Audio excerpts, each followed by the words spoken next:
इस अहम कॉन्फ्रेंस में उपस्थित अन्य महानुभाव, देवी और सज्जनों, देश के और सभी राज्यों के कानून मंत्रियों और सचिवों की ये अहम बैठक स्टैच्यू ऑफ यूनिटी की भव्यता के बीच हो रही है। आज जब देश आजादी का अमृत महोत्सव मना रहा है, तब लोकहित को लेकर सरदार पटेल की प्रेरणा हमें सही दिशा में भी ले जाएगी और हमें लक्ष्य तक पहुंचाएगी भी। साथियों, हर समाज में उस काल के अनुकूल न्याय व्यवस्था और विभिन्न प्रक्रियाएं, परंपराएं विकसित होती रही है। स्वस्थ समाज के लिए, आत्मविश्वास से भरे समाज के लिए, देश के विकास के लिए भरोसेमंद और त्वरित न्याय व्यवस्था बहुत ही आवश्यक है। जब न्याय मिलते हुए दिखता है तो संवैधानिक संस्थाओं के प्रति देशवासियों का भरोसा मजबूत होता है और जब न्याय मिलता है तो देश के सामान्य मानवी का आत्मविश्वास भी उतना ही बढ़ता है। इसलिए देश की कानून व्यवस्था को निरंतर बेहतर बनाने के लिए इस तरह के आयोजन बेहद अहम है। साथियों, भारत के समाज की विकास यात्रा हजारों वर्षों की है। तमाम चुनौतियों के बावजूद भारतीय समाज ने निरंतर प्रगति की है, निरंतरता बनाए रखी है। हमारे समाज में नैतिकता के प्रति आग्रह और सांस्कृतिक परंपराएं बहुत समृद्ध है।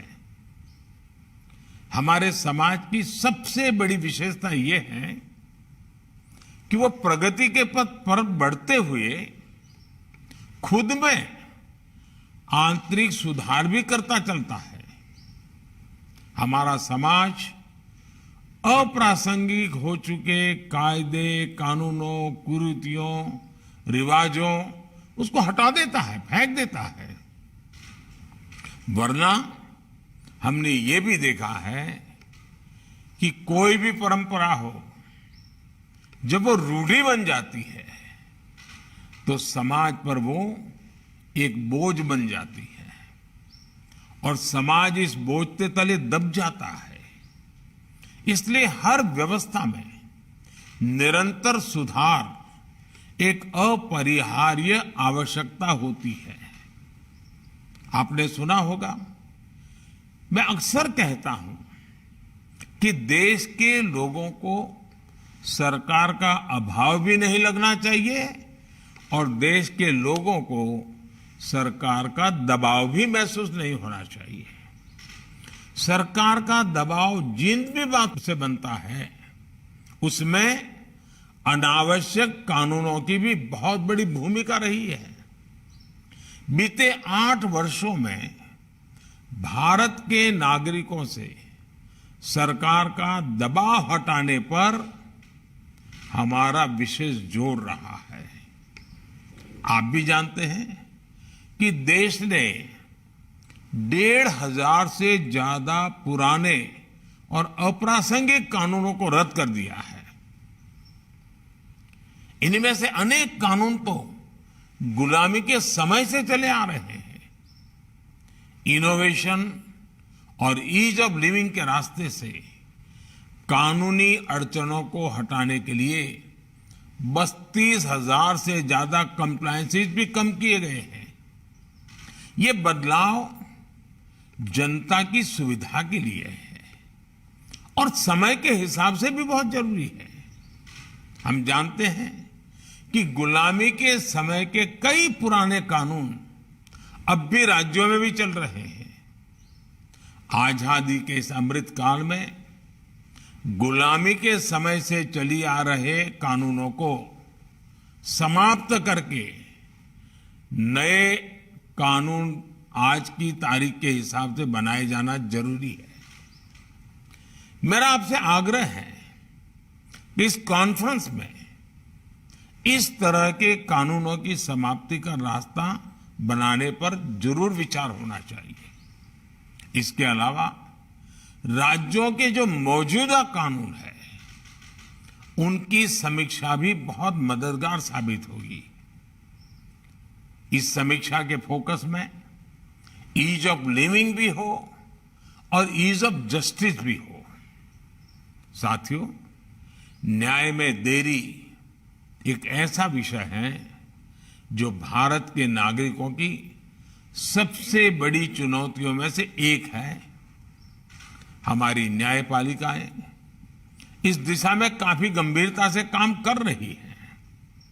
अब अमृत काल में हमें मिलकर इस समस्या का समाधान करना होगा। बहुत सारे प्रयासों में एक विकल्प ऑल्टरनेट डिस्प्यूट रिजोल्यूशन का भी है, जिसे राज्य सरकार के स्तर पर बढ़ावा दिया जा सकता है। भारत के गांवों में इस तरह का मैकेनिज्म बहुत पहले से काम करता रहा है। वो अपना तरीका होगा, अपनी व्यवस्थाएं हो, लेकिन सोच यही है हमें राज्यों में लोकल लेवल पर इस व्यवस्था को समझना होगा। इसे कैसे लीगल सिस्टम का हिस्सा बनाया जा सकता है, इस पर काम करना होगा। मुझे याद है जब मैं गुजरात का मुख्यमंत्री था तो हमने इवनिंग कोर्ट की शुरुआत की थी और देश में पहली इवनिंग कोर्ट की वहां शुरुआत हुई। इवनिंग कोर्ट्स में ज्यादातर ऐसे मामले आते थे जो धाराओं के लिहाज से बहुत कम गंभीर होते थे। लोग भी दिन भर अपना कामकाज निपट करके इन कोर्ट्स में आकर न्यायिक प्रक्रिया को पूरा करते थे। इससे उनका समय भी बचता था और मामले की सुनवाई भी तेजी से होती थी। इवनिंग कोर्ट्स की वजह से गुजरात में बीते वर्षों में 9 लाख से ज्यादा केसों को सुलझाया गया है। हमने देखा है कि देश में त्वरित न्याय का एक और माध्यम लोक अदालतें भी बनी हैं। कई राज्यों में इसे लेकर बहुत अच्छा काम भी हुआ है। लोक अदालतों के माध्यम से देश में बीते वर्षों में लाखों केसों को सुलझाया गया है। इनसे अदालतों का बोझ भी बहुत कम हुआ है और खास तौर पर गांव में रहने वाले लोगों को, गरीबों को न्याय मिलना भी बहुत आसान हुआ है। साथियों, आप में ज्यादा लोगों के पास संसदीय कार्य मंत्रालय का भी दायित्व होता है, यानी आप सभी कानून बनने की प्रक्रिया से भी काफी करीब से गुजरते हैं।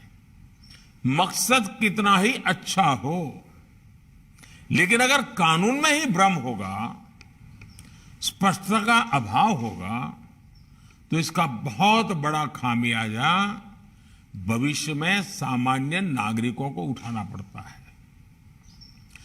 कानून की क्लिष्टता, उसकी भाषा ऐसी होती है और उसकी वजह से, कॉम्प्लेक्सिटी की वजह से सामान्य नागरिकों को बहुत सारा धन खर्च करके न्याय प्राप्त करने के लिए इधर उधर दौड़ना पड़ता है। इसलिए कानून जब सामान्य मानव की समझ में आता है, उसका प्रभाव ही कुछ और होता है। इसलिए कुछ देशों में जब संसद या विधानसभा में कानून का निर्माण होता है तो 2 तरह से उसकी तैयारी की जाती है। एक है कानून की परिभाषा में टेक्निकल शब्दों का उपयोग करते हुए उसकी विस्तृत व्याख्या करना, और दूसरा उस भाषा में कानून को लिखना और जो लोक भाषा में लिखना, उस देश के सामान्य मानवी को समझ आए उस रूप में लिखना, मूल कानून के स्पिरिट को ध्यान में रखते हुए लिखना। इसलिए कानून बनाते समय हमारा फोकस होना चाहिए कि गरीब से गरीब भी नए बनने वाले कानून को अच्छी तरह समझ पाए। कुछ देशों में ऐसा भी प्रावधान होता है कि कानून के निर्माण के समय ही ये तय कर दिया जाता है कि वो कानून कब तक प्रभावी रहेगा।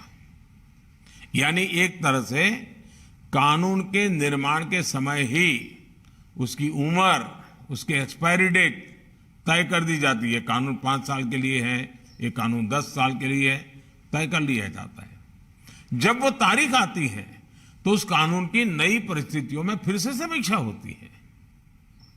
भारत में भी हमें इसी भावना को लेकर आगे बढ़ना है। ईज ऑफ जस्टिस के लिए कानूनी व्यवस्था में स्थानीय भाषा की भी बहुत बड़ी भूमिका है। मैं हमारी न्यायपालिका के सामने भी इस विषय को लगातार उठाता रहा हूं। इस दिशा में देश कई बड़े प्रयास भी कर रहा है। किसी भी नागरिक के लिए कानून की भाषा बाधा न बने, हर राज्य इसके लिए भी काम करे। इसके लिए हमें लॉजिस्टिक्स और इंफ्रास्ट्रक्चर का सपोर्ट भी चाहिए होगा। और युवाओं के लिए मातृभाषा में एकेडमिक इकोसिस्टम भी बनाना होगा। लॉ से जुड़े कोर्सेज मातृभाषा में हो। हमारे कानून सहज सरल भाषा में लिखे जाएं। हाई कोर्ट्स और सुप्रीम कोर्ट के महत्वपूर्ण केसेस की डिजिटल लाइब्रेरी स्थानीय भाषा में हो। इसके लिए हमें काम करना होगा। इससे सामान्य मानवी में कानून को लेकर जानकारी भी बढ़ेगी और भारी भरकम कानूनी शब्दों का डर भी कम होगा।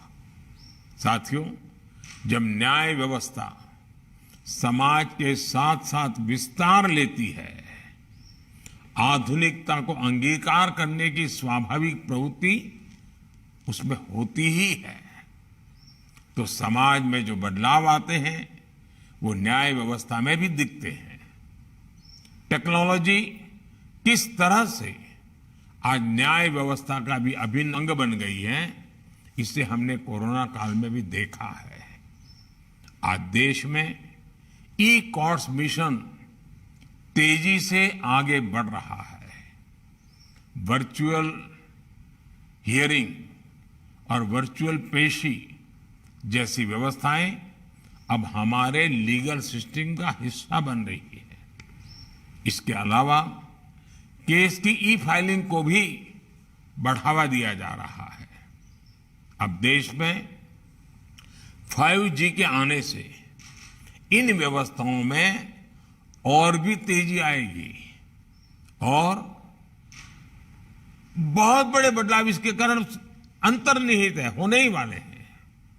इसलिए हर एक राज्य को इसे ध्यान में रखते हुए अपनी व्यवस्थाओं को अपडेट और अपग्रेड करना ही पड़ेगा। हमारी लीगल एजुकेशन को टेक्नोलॉजी के हिसाब से तैयार करना भी हमारी एक महत्वपूर्ण लक्ष्य होना चाहिए। साथियों, समर्थ राष्ट्र और समृद्ध समाज के लिए संवेदनशील न्याय व्यवस्था एक अनिवार्य शर्त होती है। इसलिए मैंने हाई कोर्ट के मुख्य न्यायाधीशों की संयुक्त बैठक में अंडर ट्रायल्स का विषय उठाया था। मेरा आप सबसे आग्रह है कि केसों के स्पीडी ट्रायल के लिए राज्य सरकार द्वारा जो कुछ किया जा सकता है वो जरूर करें। विचाराधीन कैदियों को लेकर भी राज्य सरकारें पूरे मानवीय दृष्टिकोण के साथ काम करें ताकि हमारी न्याय व्यवस्था एक मानवीय आदर्श के साथ आगे बढ़े। साथियों, हमारे देश की न्याय व्यवस्था के लिए संविधान ही सुप्रीम है। इसी संविधान की कोख से न्यायपालिका, विधायिका और कार्यपालिका तीनों का ही जन्म हुआ है। सरकार हो, संसद हो, हमारी अदालतें हो, ये तीनों एक तरह से एक ही मां, संविधान रूपी माता की संतान है। इसलिए कार्य भिन्न होने के बावजूद अगर हम संविधान की भावना को देखें तो वाद विवाद के लिए, एक दूसरे से होड़ के लिए कोई गुंजाइश नहीं रहती। एक मां की संतान की तरह ही तीनों को मां भारती की सेवा करनी है। तीनों को मिलकर 21वीं सदी में भारत को नई ऊंचाई पर ले जाना है। मुझे उम्मीद है कि इस कॉन्फ्रेंस में जो मंथन होगा उससे देश के लिए लीगल रिफॉर्म्स का अमृत जरूर निकलेगा। आप सबसे मेरा आग्रह है कि समय निकाल करके स्टैच्यू ऑफ यूनिटी और उसका पूरे परिसर में जो विस्तार और विकास हुआ है उसको आप जरूर देखें। देश बहुत तेजी से आगे बढ़ने के लिए अब तैयार है।